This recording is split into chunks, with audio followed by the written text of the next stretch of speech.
Good evening and welcome to the August 5th regular school board meeting. We'll begin the meeting with an approval of the agenda. Can I have a motion to approve the agenda? Denise? And a second. Kelly, thank you. Does anyone have changes or adjustments to the agenda?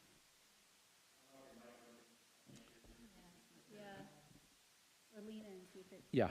I can also talk louder. Does anyone have any adjustments to the agenda? All right, seeing none, all in favor of the agenda as presented? 4 in favor, none opposed. We have time now for public comment. Please make sure you state your name and the town that you're from.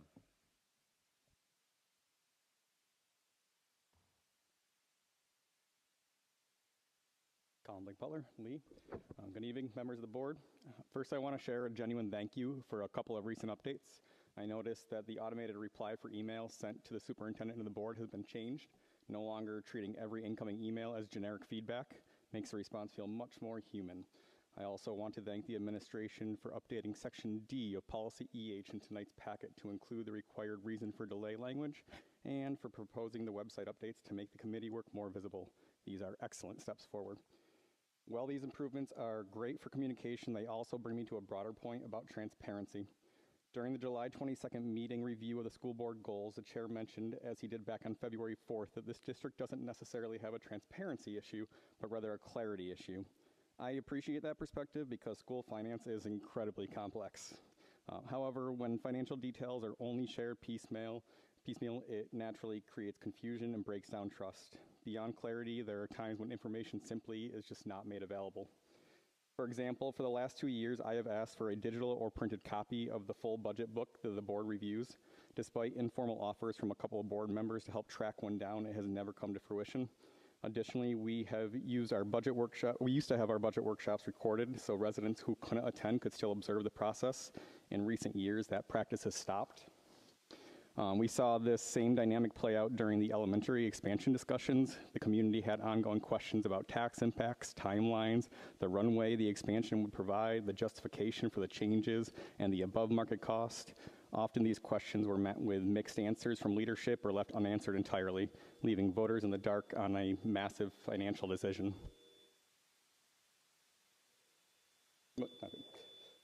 Finally, on May 22nd,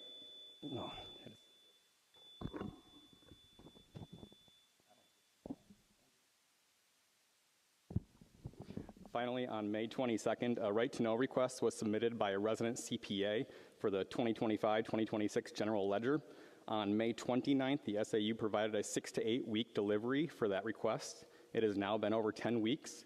Missing a timeline happens, but the lack of communication leaves this community in the dark.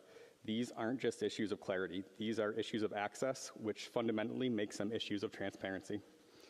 With that desire for better transparency in mind, I want to briefly ask a few unresolved items from recent reports in tonight's agenda. First, regarding the bus lot lease, on July 22nd's minutes reflect uncertainty about whether the district or landlord is responsible for fixing the pothole safety hazard. Could we get clarity on who is fixing this? Second, the middle school goals report that the recent transition and engagement survey data is collected but not yet analyzed. When will those findings be shared with the public? And third, that same report mentions that staff was trained on adaptive scheduler before the tool was ultimately scrapped. Could the board share how much money and staff time was spent on a tool that we are no longer using? Thank you for your time, your hard work, and your willingness to partner with the community on these improvements.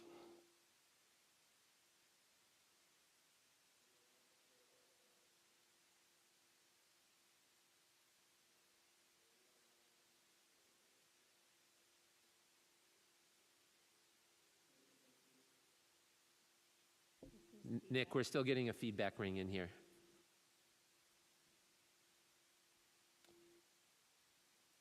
Thank you very much. A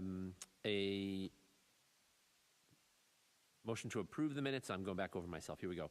Beginning with the July 15th meeting minutes. Can I have a motion to approve the July 15th meeting minutes, Denise? In a second. Kelly, thank you. Does anyone have any changes or corrections to those? Okay, seeing none. I will ask for those in favor as presented. 4 in favor, none opposed. And now the regular meeting minutes for July 22nd. Can I have a motion to approve? Kelly? And a second. Denise, thank you. Any corrections or additions to that?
Hi. Oh, they're right here. David Goldsmith, Moheramet. I'm here to just give you updates on what we're doing to this summer and how we're getting ready for the school year. It's always very busy in the summertime. I have lots of thank yous. I want to acknowledge our whole custodial staff, Mike McGinnis, Connor Veazey, Cassandra Kirby, Martiza Hubbard, and Megan Sturgis. They have done an amazing job in the building. Some are, going to many buildings, and when they're in our building, they're just really responsible and working collaboratively, and those who are in our building all the time are just knocking it out of the park. All the rooms are done. Teachers are back in doing things with their colleagues, and the whole building is looking great. The facilities department has been doing a lot of great work outside the building and inside the building, fixing, repairing, making improvements for our students and our staff, so I just really thank all of them. Sherry Ficker in our office has been doing great work for us as well this summer. I've been working with Jim Davis and some community volunteers like Kayla LaFlame to grow pumpkins, and with Jess Whalen from Moheramet, and we are continuing to be in the pumpkin patch a lot this year, which is really great. Our theme for the coming year is the year of farming, and so we're excited to learn about farming that's unique and found throughout the seacoast area, but then of course also tied into our pumpkin farming and our agroforestry of maple sugaring. We have had a Sugar Shack crew of volunteers this summer making a lot of improvements there. Jim Davis, Jess Whalen, the Higginson family, Lizzie, Lulu, and Ella, Steve Rappaport, Tom Ajemian, Helen Holmes, Bob Pavlik, and myself. We've been there doing a bunch of work. I left them there today, in fact, making improvements.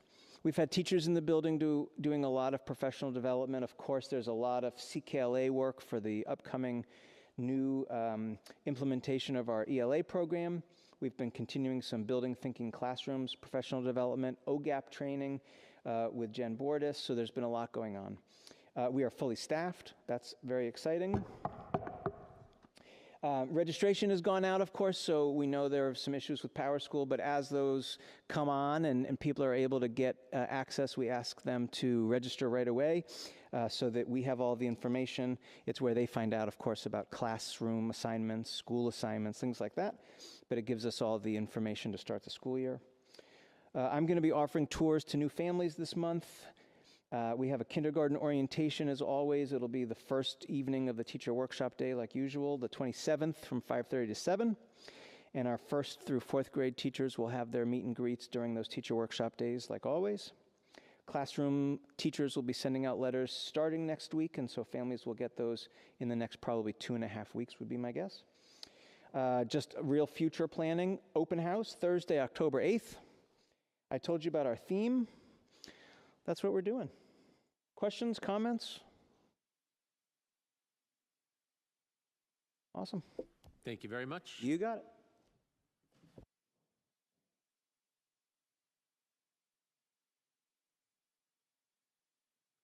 Hello, nice to see you all. Misty Lowe, Mastway School. Some of our updates are similar, so I'm going to try to keep it brief. I too would like to thank our custodians, facilities, and front office staff. I don't think people realize how busy summer is and all of the work that's happening behind the scenes to help prepare for the school year. Everybody works very hard. The school looks beautiful, and I just want to thank everybody who's doing all of that work. Registration has kicked off this week. I know it's been bumpy with Power School, but I just want to make sure Massway families know, please just pick up the phone and call. We are there, and we would love to help answer any questions that we can to make a smooth transition to completing your back-to-school forms or help with registration, questions around placement, anything of that nature. We are there and happy to help. I offer new family tours for any families that are new, as well as in all of our incoming kindergartner families. So August 17th, I'll be holding new family tours at 9 a.m. and 2 p.m. And then Tuesday, August 18th, I'll offer a 9 a.m. and a 5 p.m., hoping that I catch families who may have two parents working and need to come later in the evening. Meet and greets, much like Principal Goldsmith just said, we do on those two opening days for teachers, we offer a meet and greet. First we do kindergarten, then we do first and second grade, and then we do third and fourth grade. I'm trying to get all this information out to families in Parent Square, and I'm hoping to work with Jen to get some information on our website as well. But especially for new families and incoming kindergarten, I just want them to feel comfortable reaching out to us. We are in the front office and happy to answer any questions.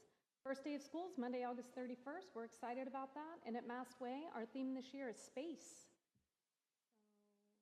So, questions for me? Thank you.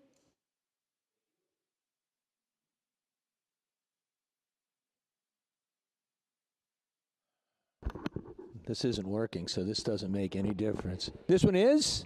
Well, all right. Bill Sullivan, Oyster River Middle School. Happy summer.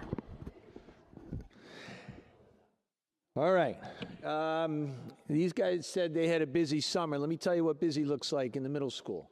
July was crazy. We had ESY, we had REACH, we had Durham Park and Rec, all out of here. That's busy. And, you know, I just want to thank our custodian staff. They did an amazing job keeping the building clean while kids were here. And then now they're working twice as hard to get it ready for when everybody shows up in a few weeks. So thanks to my crew. They're doing an amazing work.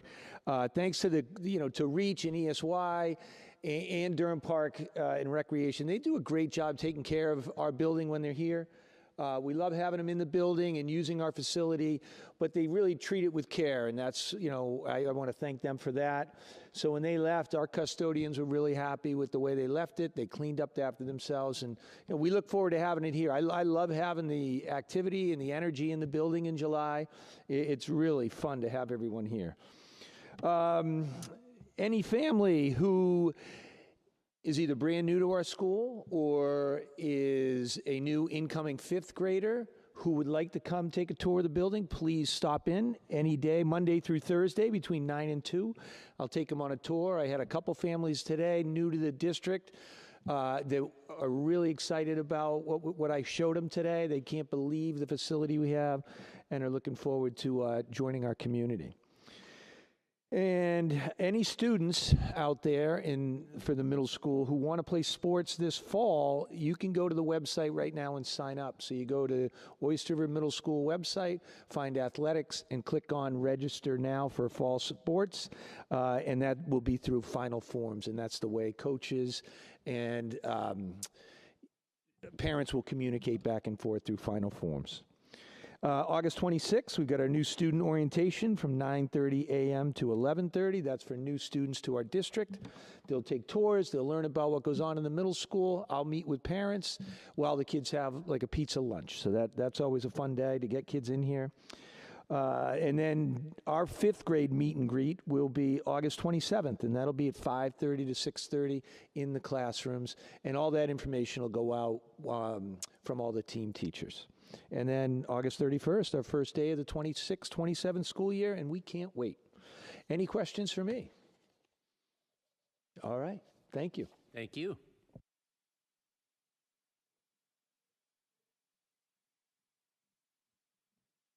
Hello, everybody. Kristen Perrin from the high school. Just a few updates from the high school. First, as everybody else has said, just a huge thank you to the custodians.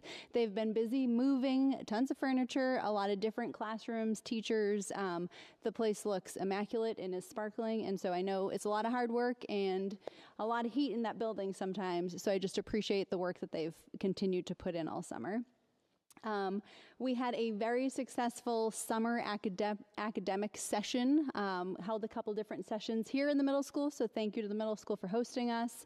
But just another great summer where staff continued to show dedication in supporting our students. So just want to make sure we acknowledge that. And then I did hold my first coffee and conversations with parents today. So from about 7 to 9, I had around 15 parents come in. It was great conversation. I learned a lot. And so I'm really looking forward to continuing those opportunities and meeting more folks as the year progresses. And then lastly, we have freshman orientation coming up. That's on August 26th. I did send out Parent Square information to that so families have it. But we are all very excited to welcome our new Bobcats. Any questions for me? All right, thank you. Before you go, I just wanted to say congratulations and welcome, and we're looking forward to a great year. Thank you. I'm really excited to start. Thank you.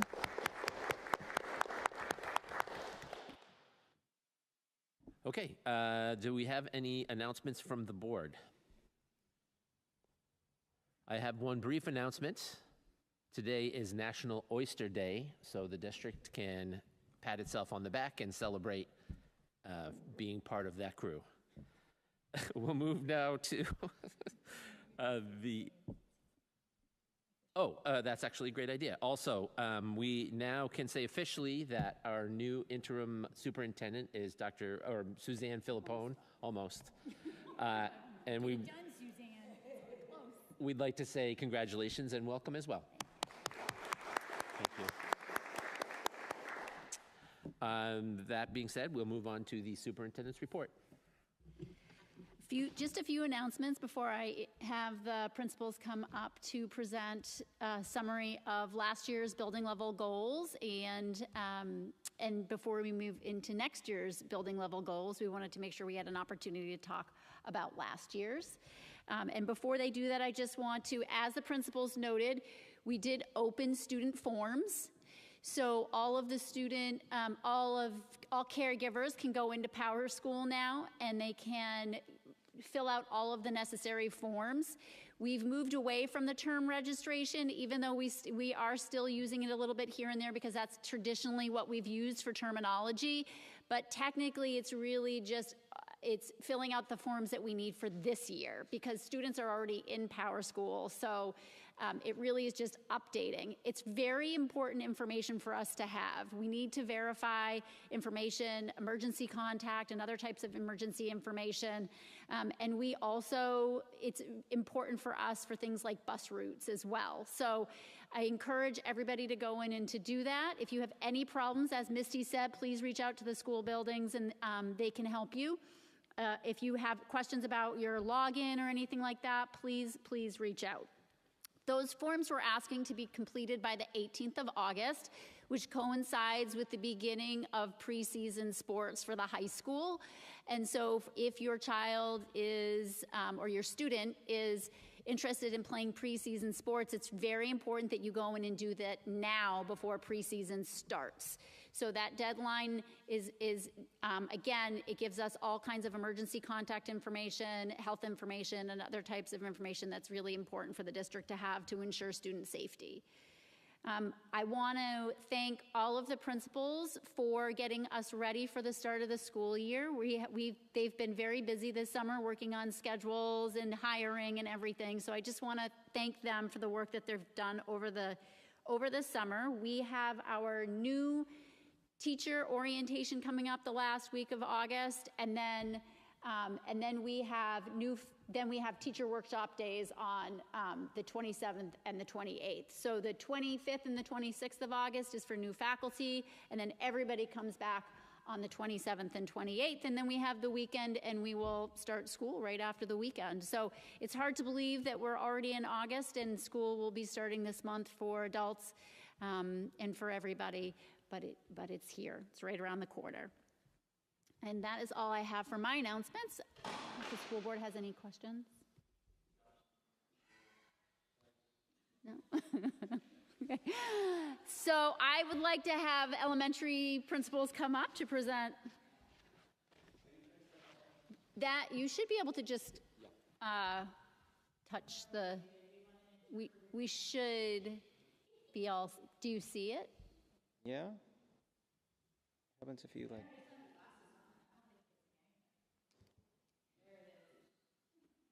It's on here, it's just not going up there. Okay. Oh, well, it's plugged in here. Oh. Up. Up.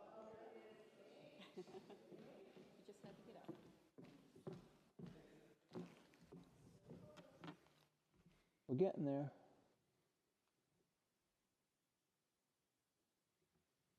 There it is. Oh, there we are. Okay. That's it. Any questions? No.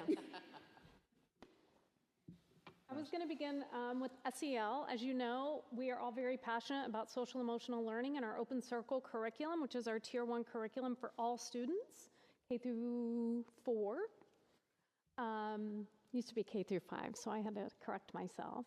This is a goal, like I said, that we've worked on a long time. We do feel that we have fully embedded SEL and Open Circle language and skills throughout our full school community. Through the years, in last year in particular, we did some training with our school nutrition workers, paraeducators, transportation staff. This goal is really continuous in nature and remains an ongoing focus always. So, any questions about SEL or Open Circle at Massway or Mohammed? Terrific. This is another goal that we feel we are meeting, but that it won't go away. It might not necessarily, like the SEL goal, need to be written as a formal goal because it becomes the work that we do as professionals every year. We had steps to finish up and get to that point with the SEL, which we've done, and it's the same thing with this.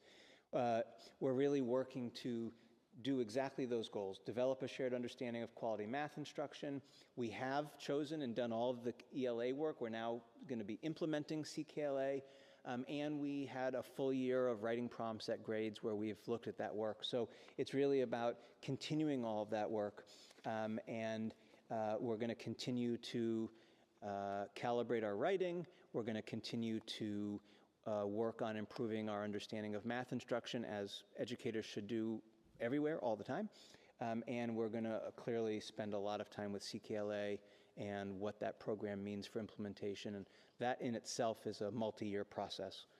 So this is really the work of educators.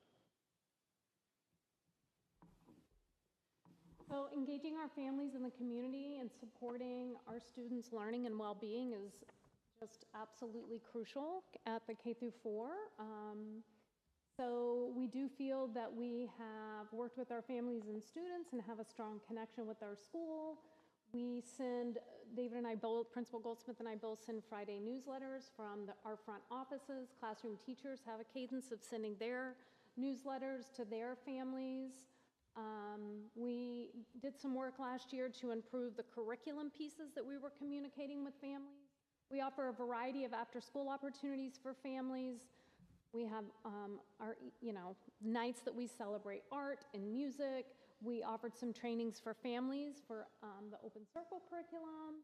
Summer Brain Boost is another thing we offered this summer. Children who were receiving Tier 2 or Tier 3 reading or math instruction were invited in to support on, I guess I wouldn't say make gains, but to be sure that we limited any regression with intervention in the summer. So those are all areas that we feel like we are progressing in. This again is a goal that's continuous in nature and will be an ongoing focus. Yes, please. Just be loud, yeah. For the summer brain boost, how often did the students come in? Well, they're invited in. It matches our extended school year schedule and depending on the child, whether it was 30 minutes or 45, whether it was reading or math. Once in a while, a family might go on vacation and not make all the days and miss a few, but in general, it follows our extended school year.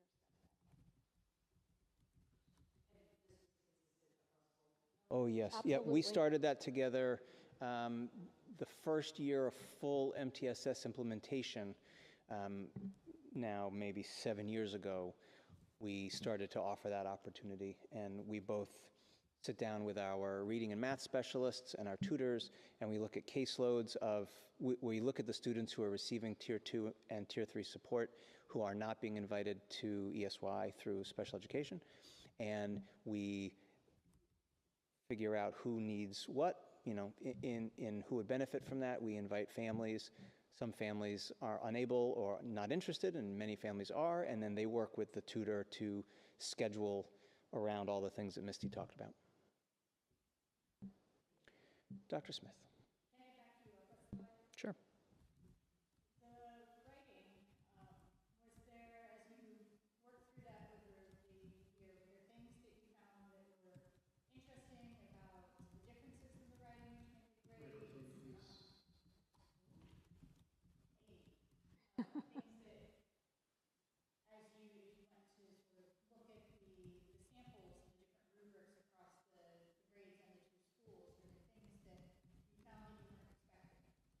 That's a great question.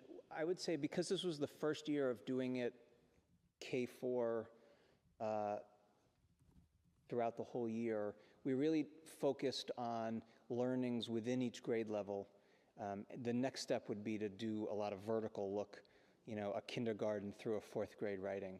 This was really a chance this year for all of the teachers at a grade level in the building and then across both buildings together to look at samples, which they hadn't done in a very long time. So it was a really great thing to begin again, and a really important experience for our teachers to be able to do exactly that, to see what are consistent areas of strength in a grade level, what are consistent areas of improvement and weakness in a grade level. Does one teacher have something that's an outlier that they can either problem solve or celebrate and share with other teachers what they've been doing? We also knew, however, that moving into this year, with writing embedded in the CKLA program, there would be a new scope and sequence of writing and a new way to go about it. So we didn't launch into a lot of professional development work based on the things that we saw, because we were waiting to see what program we would use, because we were doing it while we were piloting too, and now we have to go through the implementation of CKLA. And so coming back to this writing work after we've been able to see really a whole year of this type of curriculum experience, K-4, we'll then be able to do that both, again, in the grade across the district and vertically, and see where CKLA has real strengths, where we need to make changes and supplement, as all programs need that, you know, depending on what the district's needs are. We'll get to be able to see what our kids need, and then we'll do it. I would just like to add briefly that the professional growth our teachers experience was exciting to see. The way we work together over time with our literacy specialists to create the writing rubrics, to calibrate how we score them. There were some really powerful conversations, and I'm excited to see how that phases into our implementation of the new comprehensive ELA program.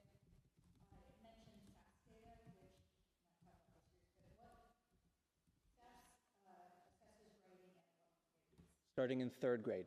Yep. Yes. No. Third and fourth. Yep. Right now, you can get this, you can see the writing scores broken out, but it's a part of the overall reading presentation of data, and then we can break it down and see that. And we've been able to work with the state on the rubrics that they use and compare that to our student writing. That's been good. That writing for the SAS is relatively new, right? Yep. Last year or the year before? They redid it. Yeah. They redid it, and it's, Oh, they redid it? yeah, Okay. what's So new is the new thing they did. it's going to take a couple of years to be able to track progress on any individual student in that Yes. Yeah, okay. And there are informative, narrative, and procedural writing opportunities in SAS, and they're given out randomly. So we can't necessarily say, it's not that all of our students do a narrative prompt and then we can therefore look at that data. So the analysis of the writing data across the district, at least in elementary school, I can't speak for grades 5 and up, we have to know that they're not all writing within the same genre. It's tricky. It takes a little bit of work because, as David said, you get one score for reading and writing on the SAS data. So you really have to spend some time in there digging to sort of separate that out and take a closer look. And then as a third grader, I take a exploratory writing, and then next year I might be doing an explanatory writing. Possibly. Yeah, So it's think. it's hard to really compare the progress one student is making. yes, Well, that's what was exciting about what we did last year is we picked Right. one genre and did it 3 times throughout the year during our star windows. Okay, So you could really see the growth. perfect. Like as in kindergarten, they were, you can imagine in September what that would have looked like in comparison to January and then again in, in May.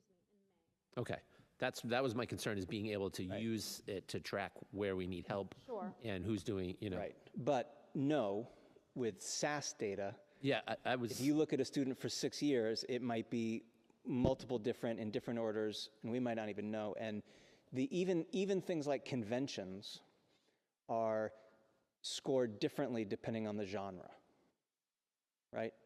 Punctuation is used differently in certain cases in certain ways. Paragraph structure is different depending on the thing. So even those things that we might think of as being very consistent can fluctuate, not in huge ways, but in some, you know.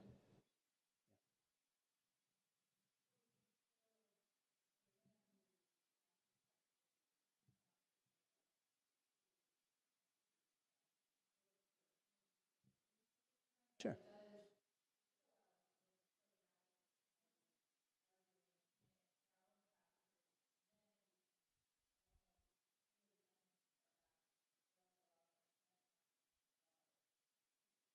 It's Yeah. another point of data. Yeah. So the more points of data we have, the better. That's right. I'm in no way criticizing the use of SAS data to look at our holistic ability to educate kids. But to answer Matt's question around looking at my child over 7 years, I can't say he's written the same form all of those years. That's all. So we use it as a data point, and then we have the writing prompts that we do, and then Those curriculum-based measures can do that. right. And at the end of next year, we can then describe to you what a year of CKLA looks like and add that to the mix. Yeah. So we had talked about this one where we've done a lot of work and we're going to keep working to add more community opportunities, family opportunities, especially around some academic curriculum, math, ELA, that sort of thing. Not this year, but for example, once we've really gotten CKLA under our belt, that would be a good evening to have for families, you know, that kind of thing.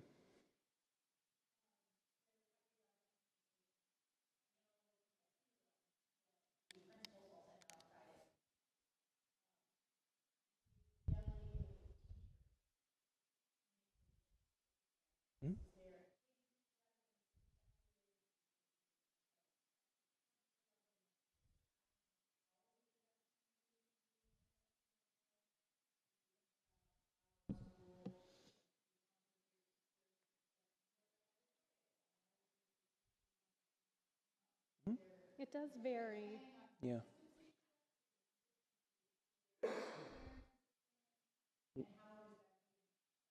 When we went through the communication analysis and process a few years ago as a district with the board and the group of community members who were part of that, one of the things that came out of that was conversation around that. And at the time, the decision was with that superintendent and the people who were involved that we would set some, that we would allow for the differences in teachers and that the district would not specify all teachers will do this, but that we would say, one, there's a minimum of monthly communication with families, if we hear, the way we work with all teachers, if we hear that that's not happening, we sit down and work with that teacher.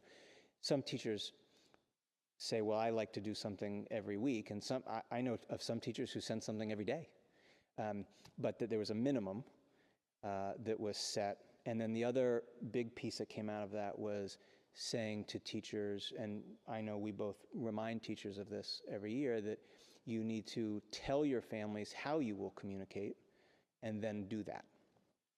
If that breaks down, then we need to know about it, and we need to work with our teachers to become more consistent with what that statement was. I'll just add that when we went to Parent Square, as far as me having my finger on the pulse, I have like a summary I get every week of what communication went out of my building. So I don't know if I would use the word assess or track, but it helps me to keep my finger on the pulse on the amount of communication going out from the different teachers to families. Yeah. But I don't read them, I don't approve them, I don't edit them. That's part of it. I'm not trying to say this in a jerky way. It's part of the way we treat our teachers as professionals, to allow them to do what works for them and what some of them have communicated for years and years in a certain way. And again, we work with all of you and the community. As the expectations of a community change, we as teachers have to change how we communicate. So we keep doing that.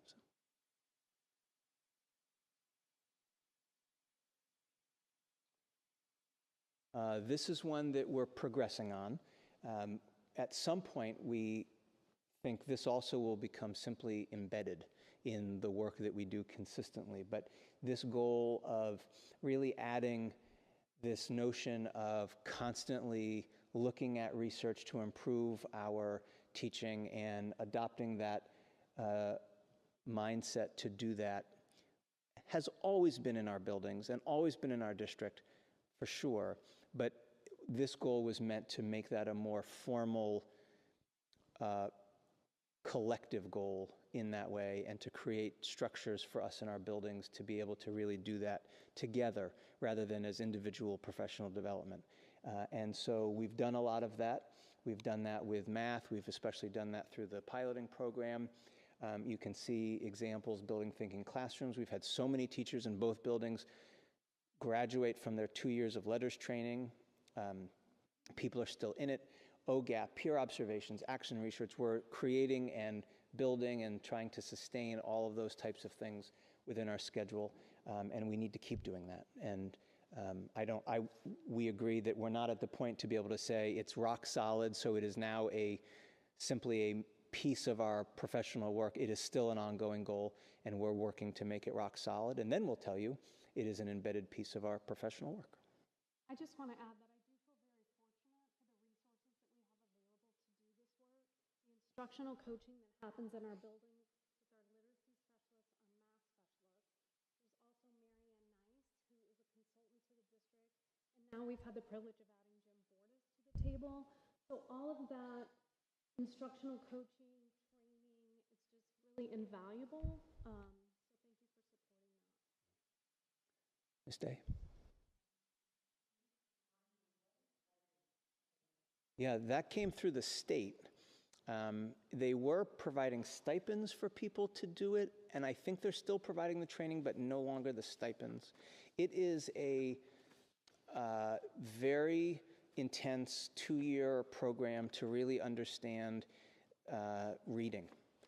Phonics, phonemic awareness, comprehension. They go very deep into that, far beyond what teacher training programs do, really. And so that's what that is. And there are different levels of letters. There's like a pre-K to maybe 2 letters, and then there's elementary letters and things like that. Dr. Smith.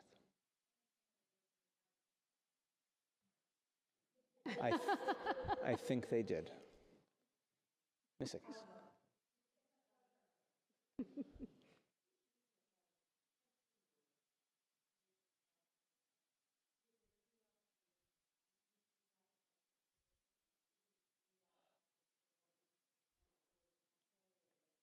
and middle school. We've done it across buildings throughout the district. It can be really tricky because teachers don't want to leave their classrooms. And they're so concerned that their children may not keep the pacing that they work so hard to do with all of the curriculum. I know at Mastway I tried to create this pineapple chart. It's a big visual. It was this tool to help people know what their colleagues were doing so that they could decide when they could go into a classroom. I offered substitutes. My literacy specialist said, I'll teach literacy that day to free you up. Our math specialist said the same thing. But it can be tricky for a classroom teacher to leave the classroom. So we just both continue to encourage that. And yes, it does happen across buildings. Yeah, that's especially helpful. I mean, it's helpful everywhere, clearly, but especially for, say, encore classes where they don't have another peer in their building doing the same thing. The only way for our art teacher to observe another art room is to go to a different building. So, yeah, and we cover it, and there's travel time and all I that. have a unified arts teacher who asked if she could go to another school. Yeah, Not like just out of the in district. but out of district to see. Yeah. So those opportunities really are invaluable. I think I think that's all for us. Oh yeah, look at that, middle school. Any last questions? Thank you. Thanks.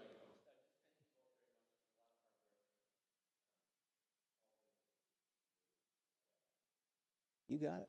Thank you. Thank you.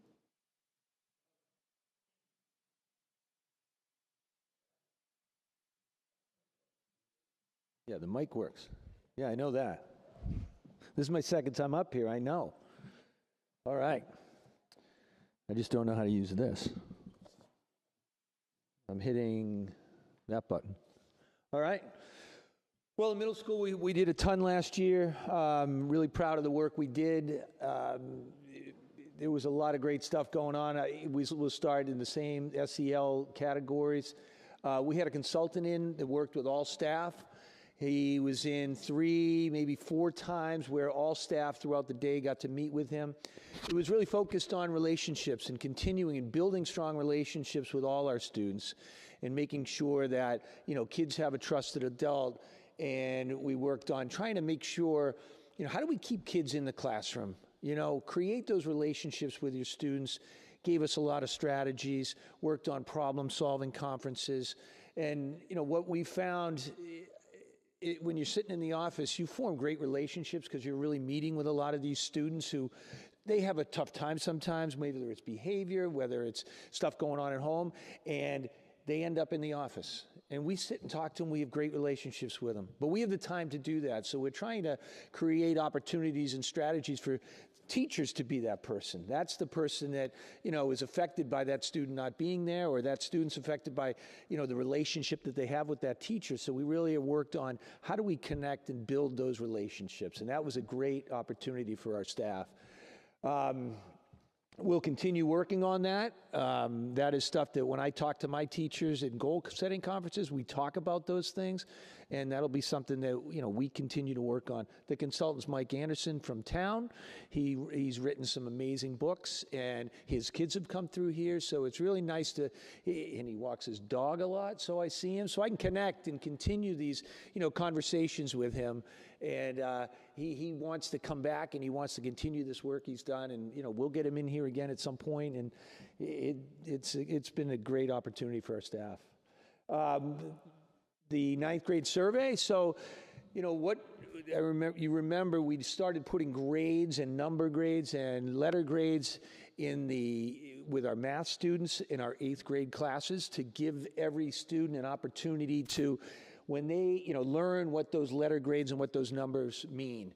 And what we did, we waited for after the first quarter of this past year, the 9th graders going and having that opportunity to get standardized grading, A's, B's, letters, and seeing how, a quiz is calculated versus a test, which may be, worth more, how that works. And We asked kids, how did that go? What was your comfort level?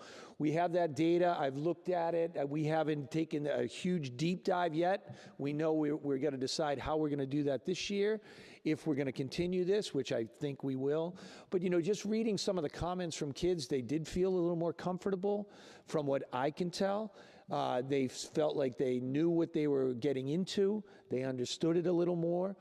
We also interviewed staff.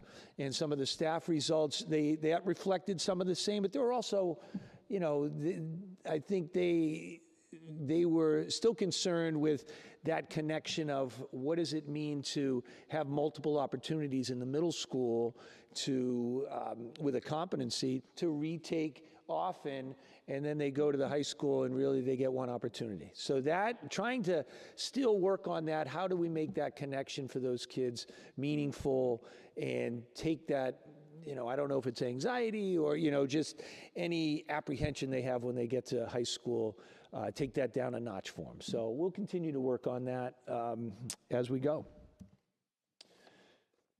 So in, innovative and authentic curriculum area. Oh, yep, sorry. I didn't know we were taking questions immediately. Yes.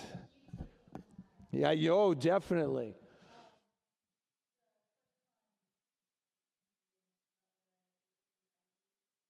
Yep. I didn't focus on every single thing we wrote because we wrote so many. Let me, there we go. So is that on it?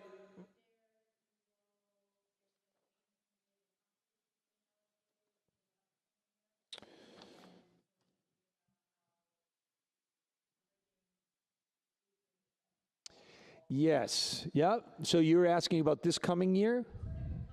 Yeah.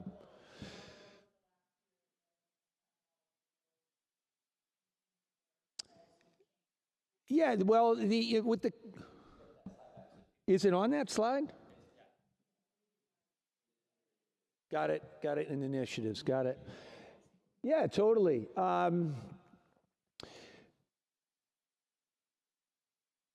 So when it comes to the advisory program, we are, I don't think that the change with the structure of the counselors. So counselors, last year, right, we split 5th grade up. And we had counselors in sixth grade, 7th grade, and 8th grade counselor. We had our advisory program, Caring School Community. And then this year coming up, we are making that change, going with a counselor in 5th grade, a counselor in 6th grade, 7th grade, and then the 8th grade will be split up. When it comes to advisory, that's not going to change anything that we're doing in advisory. We're still going to have Caring School Community. What we're going to see this year, though, is a difference because advisory was every other day last year on our blue-white rotation, and it was 20 minutes long. This year, because of all the schedule work, and we'll address some of that schedule work, we are not going to have advisory every other day. We're going to have it every day. But because we're increasing some of that core time, advisory is going to be 10 to 15 minutes, but every day. So that's going to be the change that we're focused on this year coming up. How is that going to impact the program? The advisory program didn't change because of the way the counselors are allocated, because our advisory, 2 teachers have an advisory. So every advisory has 2 teachers throughout the building. Our counselors are part of the advisory. Some kids will have maybe a math teacher and a counselor, but most of our advisories are two teachers. So that structure isn't going to change. The new thing, though, will be how is it going to be every day for a shorter amount of time? That'll be the change. Does that answer that question? Thank you. All right. Any other questions on that slide? And then we'll go that way. All right. So, last year we started our media literacy curriculum, and it went really well. Our digital learning specialist, Jade Terrell, worked hard to get into classrooms and work with kids on digital literacy skills. She did an amazing job. She was incredibly hard to find throughout the building because she spent so much time in classrooms. She focused mainly in 6th and 8th grade because the amount of stuff she wanted to cover, she just didn't have enough time to get to all kids 5 through 8 all the time. She did get into some of those 5 and 8 classrooms, obviously working on technology skills, but she's really focused on ethical practices, learning what's real, what's fake. Those are the skills she really wanted to work with in 6th and 8th graders. And, you know, I just asked her yesterday for her assessment of the program. And, you know, she wrote up this amazing thing of everything she did and what she wants to do. And the goal for this year, for this program to continue, and we're going to continue, again, she's going to focus on 6th and 8th grade, so those kids who are in 5th and 7th will get even more, is, you know, she needs more time. Like everything. She would go in and do a daily lesson, but then really couldn't apply it the next day because she had to go see other kids, and the teachers needed the time with their students. So she's going to spend some time at the beginning of this year working with teams to try to get 2 or 3 days in with each team so she can try to watch that skill and push that skill and help kids with that all the way through. So that's her goal this year. I'm really looking forward to it. And I know it's good for our kids, and there's been great feedback. We did train some staff this year on adaptive schedules, so you know, we've talked about, you know, trying to give kids more choice and more opportunity. In our Bobcat classes, when it comes to enrichment, we wanted to give kids choice, and we know some of that is done in the high school, and as part of Power School is adaptive scheduler. And what that does in the high school, Kristen will tell me if I'm completely wrong, but with my own students, if during a flex time, they could get pulled into a flex from a teacher, or they could assign themselves to a flex or ask to be in a flex with a certain teacher. And that's what we tried to duplicate at the middle school using adaptive scheduler. We met with some teachers who tried to pilot it, and Shannon from the high school came up and helped us with this. But the way, it just doesn't work for what we were trying to make it do. I don't know that I think our kids could handle it. At the high school, it's a little different just because there's more options for them and teachers to go to. We gave it a shot to try to see if it would work. And, you know, and again, to give the kids kind of, hey, I know how to do this when they get to high school, it just wasn't something that really worked the way we have our program set up here. So, you know, we tried it, and it just wasn't the best fit. Our math curriculum, you know, we've increased our students. You know, our goal is to get all kids algebra ready by the time they get to 8th grade. We had over 50% of our kids taking algebra in 8th grade last year, and we had a large section of 7th graders taking algebra last year, and they will be taking accelerated geometry this year in the high school. So those numbers continue to increase. We had our algebra booster last year. I think I actually talk about that maybe the next slide, but that's another piece of math that we've been focused on last year, and that was a success over the summer to get kids ready. Some that weren't recommended for algebra actually got into algebra, and some kids took it that were in algebra just to get an extra month of math practice before they actually took algebra, so that worked out really well. This year, we're going to be transitioning our 5th grade math into Reveal math program, which we have 5 through 8 now. We'll all be using the same program. We're looking forward to seeing how that works, and that was part of increasing our math performance in grades 5 through 8 and making that more consistent and you know, same language for students and teachers when we're talking about professional development. I think that'll really enhance what we're trying to do. Any questions about that goal? Yes. All right. So last summer, they did the algebra boot camp. Yes. Right? How do we have metrics on how many of those kiddos were able to hang through algebra? I don't have that data on top of my head right now. That's something I can work with. Probably Shannon would be able to help me, and Kristen will be able to help me find that data. I know we sent we had about 16 kids in the class, and that was about 14 of those kids actually moved up and took algebra. So I don't know where they ended up, but we can look into that and make sure we let you know, because that'll be easy enough to find, for sure.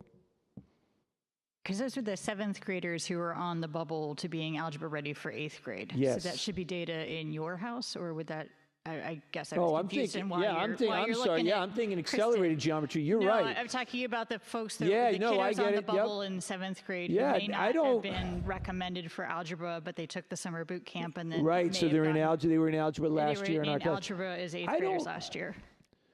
Well, I'll tell you what I'll do. I can look into see who from that class, is going to take accelerated geometry. That's what I can find. I don't have any. Nobody has said to me that this, the program didn't work or this student struggled. But that's something I can definitely, dig into. That'll be easy information for us. And then I'll continue to do that for next year's They wouldn't necessarily guess group. that they might go to accelerated geometry either. They may have been recommended for regular geometry out of algebra if they'd taken it as an 8th grader. So it's just, it's kind of an interesting track on Yes, those yep. kiddos on that bubble line where they sort of ended up, and if that change, what that change looked like. Yeah, well, I'll take a look into that for sure. Any other questions about math or that slide? Okay. So finally, I just mentioned our Algebra Booster course that was implemented. We're going to find out some more data about that. I was here last year. We talked about the time on learning and the middle school schedule.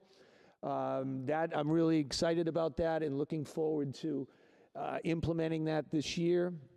The nice piece for students, teachers, we were able to make the 2 days. We're still going to go on an A-B schedule because of music and world language for kids who are taking math at the high school, but they're not going to be 2 different schedules. So last year, an A-day schedule or white day schedule was different from a blue day schedule time-wise. Now everything's set in one time. The goal of this, is for continuity. I'm hoping this schedule will have it for at least 2 years. That's the goal. And that's what we talked about when I shared, earlier this past school year. So that'll be nice. We haven't had the same school schedule since probably I've been in the office, which is over 15 years of either making schedules as an assistant principal or helping make schedules as the principal. So that's exciting. We went through our RBT course, our Research for Better Teaching, worked with staff on that, had goal meetings and talked about good instruction, and that'll be something that we continue throughout this year. I know the district continues to talk about the RBT course and maybe adding more people to it, which would be great to get some teachers involved with this. And just, everybody on the same page, knowing and understanding what really good instruction looks like. And that goal will, again, continue. Any questions on that? All right, great. I think I'm all set. Kristen?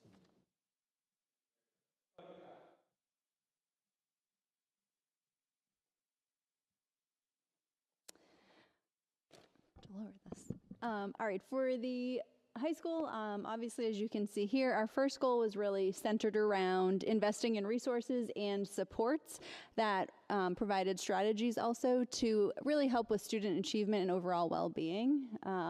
So you can take a look at this, but really the biggest accomplishment this year that was implemented and will continue to be a program is our Pathways program, which came through MTSS Tier 3. So there's been a lot of work that's gone in there, but it's a great program that offers a lot of supports that really speaks to the heart of this goal. And that is also something going into this year we're going to continue to collect data on and just, again, take a look at that program more. Yeah.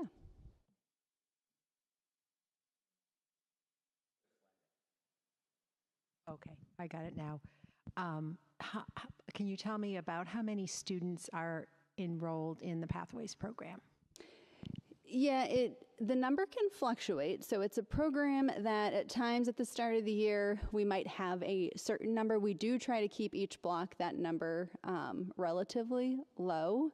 But honestly, depending on student needs and what happens in our MTSS meetings through tier 2 and a lot of times tier 3 really, that number really will shift a lot throughout even the quarter. There are times we might add that as an intervention for a student. And so it's not a number that necessarily stays consistent. We have grown it a lot even just within this year. But again, it tends to be a little bit of a smaller number. We're looking at maybe 7 to 10 kids that we really want in there.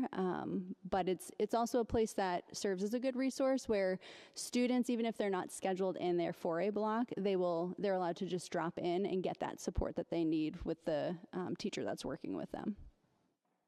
Yeah. So would students kind of go in and out? Is it possible like that they would be in the program for a while, be doing better, then maybe need more support later on in the year? Is it that kind of thing? It could be. In some cases, students do stay all year, but there are times where we see the student is able to really grow with some of those skills and can leave that program. So again, when we kind of collect the data and work with the teacher in there, we're looking to what does the student need? And if we find that pathways might not be the need anymore, then we look at what's the next appropriate support or intervention, whether it's learning lab or a different resource within the building. Yeah. Any questions about that? Good? Okay. All right. This goal focused on really looking to expand some of our learning opportunities for students that promoted more personalized learning and a lot of discovery. So as you can see, a large focus of this is really through the Vision of a Graduate capstone.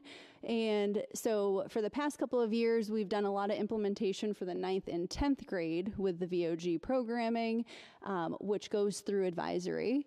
But the work last year was really to start looking at the senior capstone. And so that is something that was worked on a lot, was really creating the framework for that capstone so that we can now implement it. So as the students are now in 11th and 12th grade, we're growing the Vision of a Graduate program and have that framework set up so that we can start getting that into the advisory. Questions on this goal?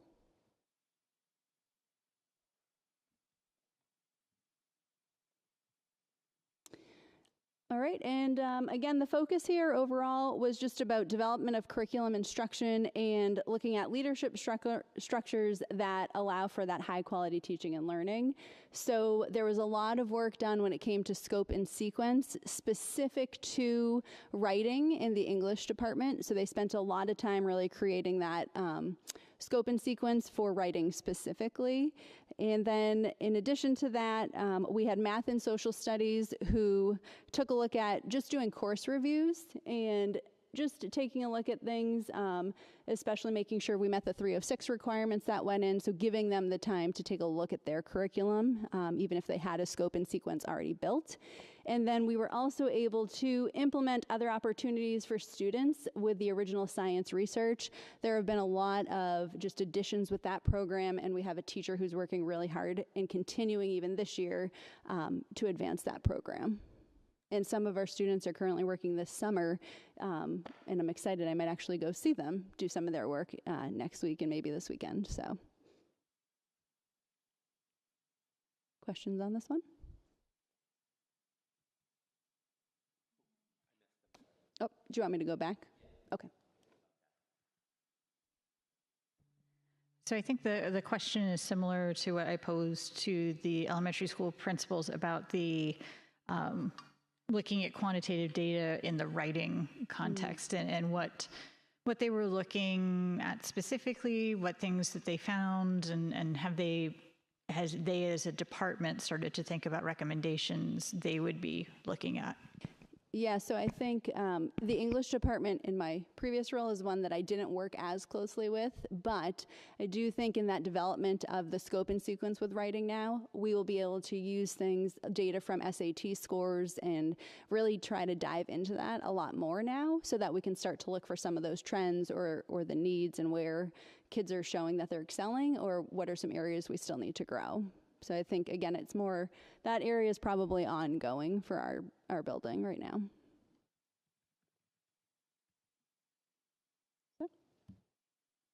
Okay. And again, this one just speaks to the fact that we really wanted to prioritize finding opportunities to engage families to ensure that students are having successful experiences in the building and with their learning. And so again, I would say this remains an ongoing focus for us at the high school. We are looking to involve parents in our MTSS structures when students are coming up and we get information and we're thinking about supports early on. We really want to find more opportunities to just start earlier conversations with parents and just really recognize things with attendance trends and what we're seeing in terms of student engagement and just get families and the student at the table with the team earlier to build that support and really let them know we want to do what they need and they're part of that solution. So again, I see this as some ongoing continued work, especially through that MTSS process also. Questions of that? Okay. All right, and then our final focus really was about fostering a culture that does prioritize that growth and really looks to ensure that the needs of our learners are being met. And so with this, I think, as you can see, the goal was for us to complete that NEASC self-reflection, which was something that we did go ahead and do. And so now, once we get the report and can look at that, it'll provide us some good feedback and insight to, again, continue the work behind this goal. Any questions on that final one?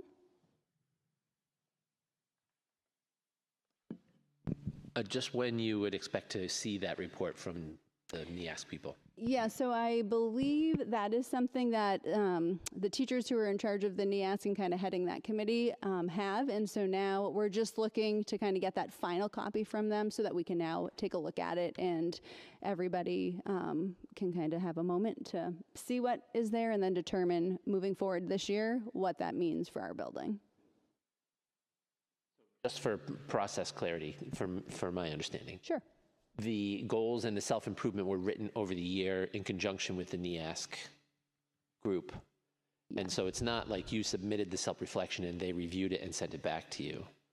We do the self-reflection and then we do get feedback based off of that. And so that is what we'll just kind of spend some time now reviewing. But there were some committees that throughout this past year were put together so that we had opportunities to kind of dive into some of those areas that we knew were part of what NEASC was asking for.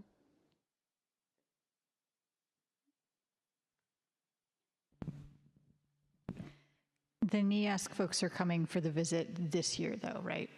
They will be coming, I gotta think about the year, not this year, the following, yeah. Did they come this past year? Okay. As part of the self-reflection, Right. after the self-reflection is done, there's a visiting team that comes to the high school and visits at the high school and the district with a variety of different stakeholders, and then they take that information to write their response to the self-reflection. They will give the high school some areas to focus on for this year before coming out to do the full visit. And so that's what Kristen's referring to, is that preliminary report to give the high school some areas of focus before coming back for a full visit. But they've changed their structure a little bit and the way they do things. So there's some variation to what we're used to. But Kristen, I spoke to her earlier this week about coming back to present the results to you all. So she will be doing that at some point. Yep.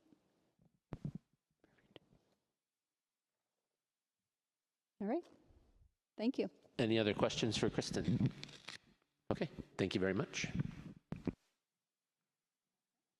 Thank you very much. The business administrator, do you have anything?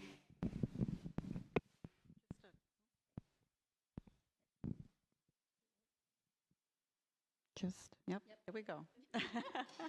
Just a quick update on the question that came up at the last school board meeting around the maintenance of the transportation bus lot. So the contract is shared, as I mentioned at the last meeting. There are certain responsibilities that the district has and certain responsibilities that the vendor has. The vendor is responsible for the maintenance of the gravel and leveling. And it's been confirmed with them that they will be coming out to take care of that, the issues that were presented at the last meeting. There's holes and just some unleveled ground. They haven't confirmed the exact date, but it will be before the start of the school year. The district is responsible for snow removal of the lot. Any questions there? Okay. Thank you very much.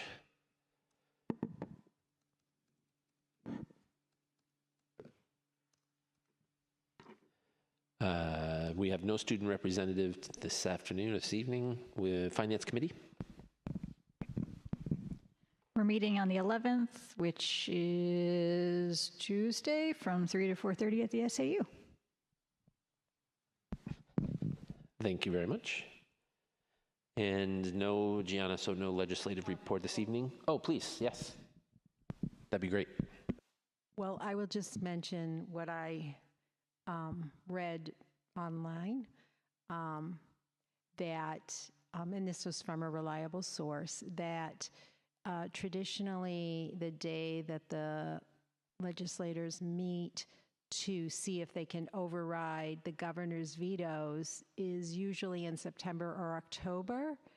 And I believed that they learned yesterday that it is now going to be, I believe it's August 16th. So, yeah, when many people, of course, are away on vacation and so on. So it does seem like there was some, interest in not having so many people there for the veto day. So obviously that'll be a day to kind of keep an eye on things, because it is an opportunity to override vetoes. Okay, thank you very much. We'll move on now to the unanimous consent agenda. Does anyone have anything they'd like to remove from the unanimous consent agenda?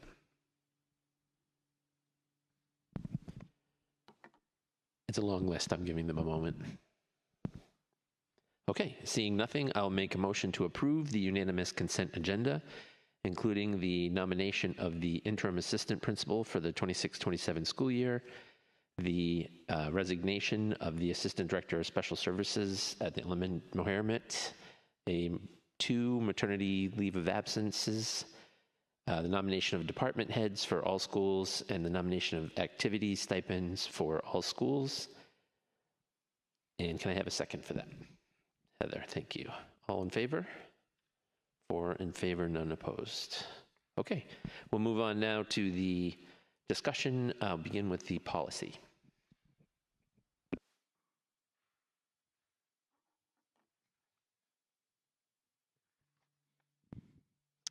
Okay, so there is just one policy on our review today, and it is for a second read. This is a policy that we discussed a while back. It is policy EH.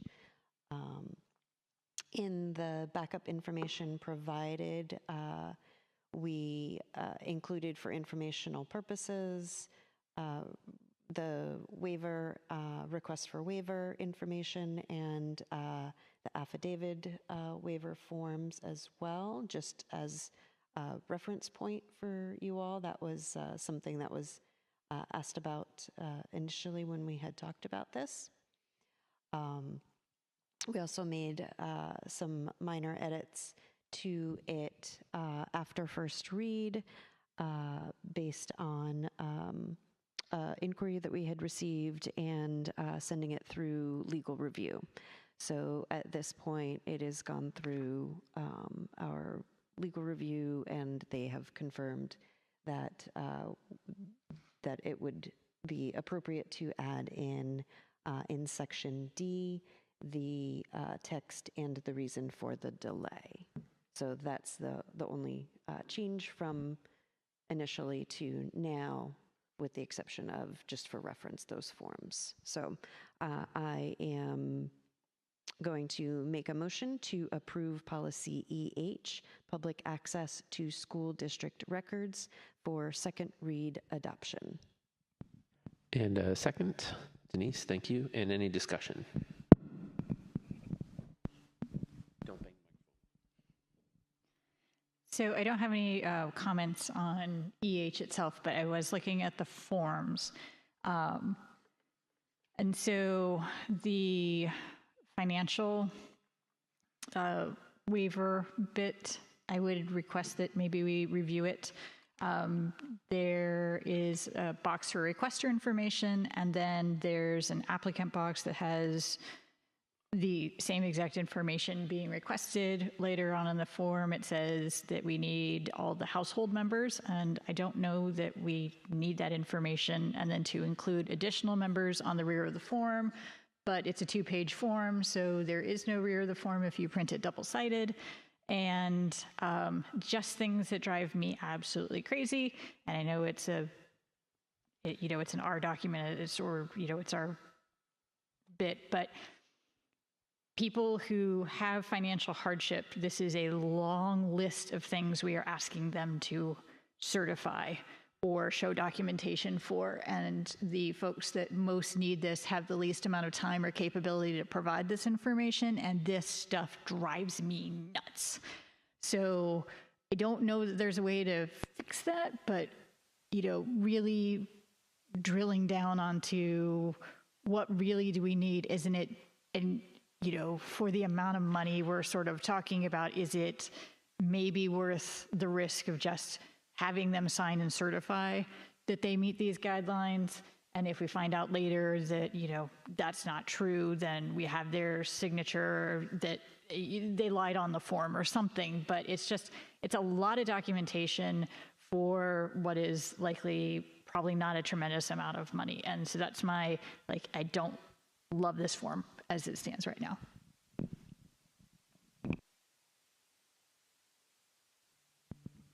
Yeah, that's fair. I mean, it's certainly something that, again, policy committee, we can talk through it and see, but ultimately, with it being a RDoc, we can provide our recommendations and we'll see where it goes. We can actually make changes to those R documents without having to come back through the board. Right, exactly. Yeah. So I think we have some flexibility with it, so it's worth taking a look, at a deeper level to see what makes the most sense. Definitely.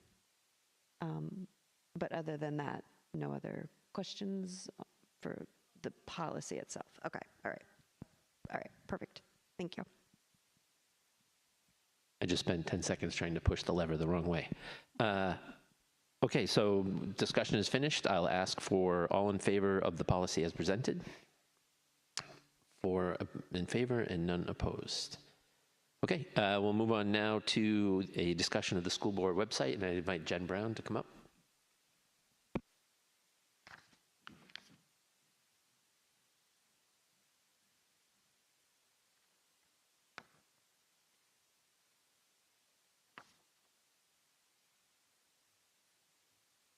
Good evening, everyone. Just pulling my slides.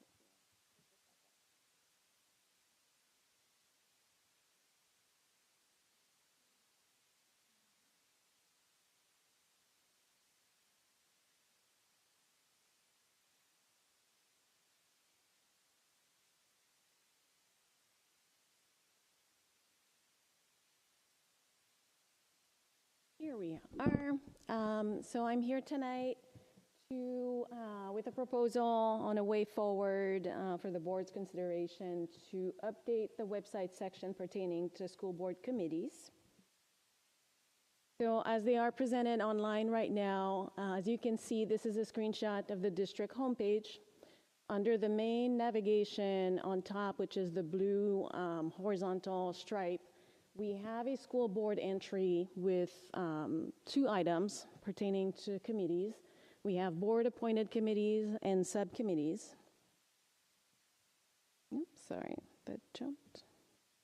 There you go. The fact that we have 2 entries for committees can be a little confusing to folks who are not sure of which committee exactly they're looking for or how the information is organized. In addition to this, we have Finance Committee information that is currently interwoven with normal and regular agendas and minutes on the school board main landing page.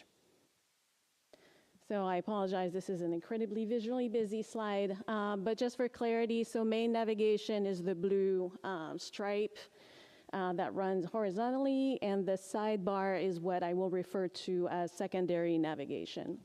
So this is what folks see usually on a tablet or a desktop on a computer.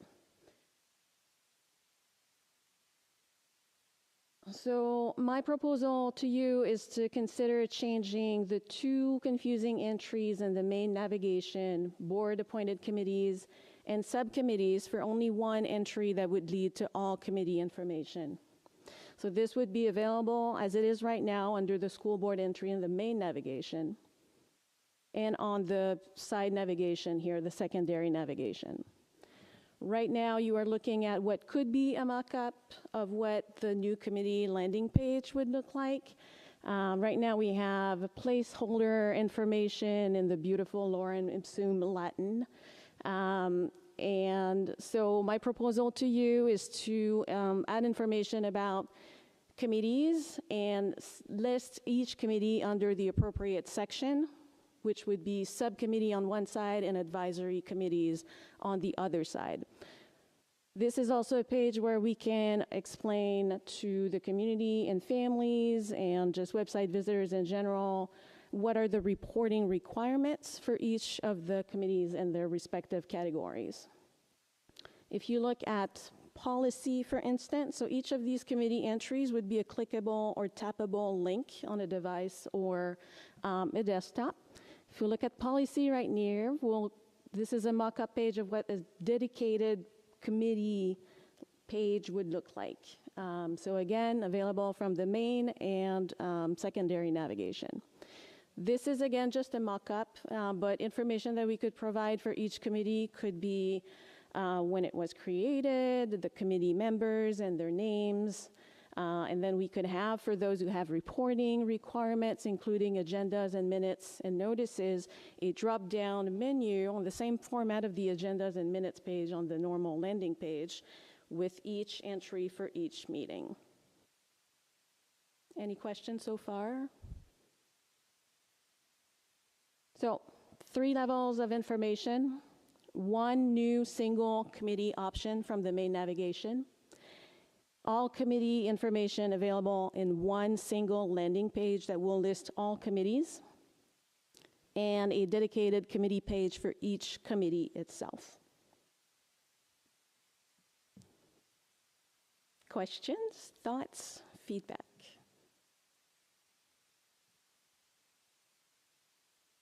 Yeah, definitely would look a lot more clearer for folks, not as confusing for sure. I'm not sure how much we would need to get into like the origin of the committee. I mean, that might make sense for certain ones, but I don't think so much for standing committees. I think more just what the committee, what the role of the committee is really the critical piece. So if somebody says, what does policy do? Or what does sustainability do? Or whatever, you know, it would just be like a simple explanation about the role of that committee. I do like having the members of the committee listed there. So I think that's good. My only concern with all of this, because I think this is great, is the minutes and how quickly, you know, those can be posted. I know we do struggle with that with some of the committees. So I think that's an area that I think we would really need to work on.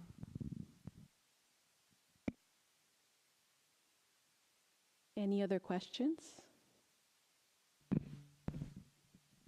So I'm going to echo what Denise says about putting all the committee members on each one. And I think the entirety of the committee, not just the board members, because there are certain committees like sustainability that have or have had in the past community members on them. And if those are committees that people could join as community members, you know, maybe a contact for, if I am interested in serving on this committee, who do I contact? Because some of them are open and some of them are not. That's a great idea. I love that.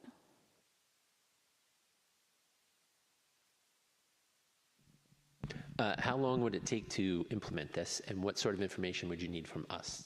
I would need content approved and or a contact person to fact check to make sure that we have approval to move forward. If we do a now and forward approach, me making these updates to navigation, creating the new pages, populating them with already approved content, we're talking about a few hours. The but comes, we have policies that have been very prolific over time. I'm thinking about policy. Currently what we have on the website dates back to 2013.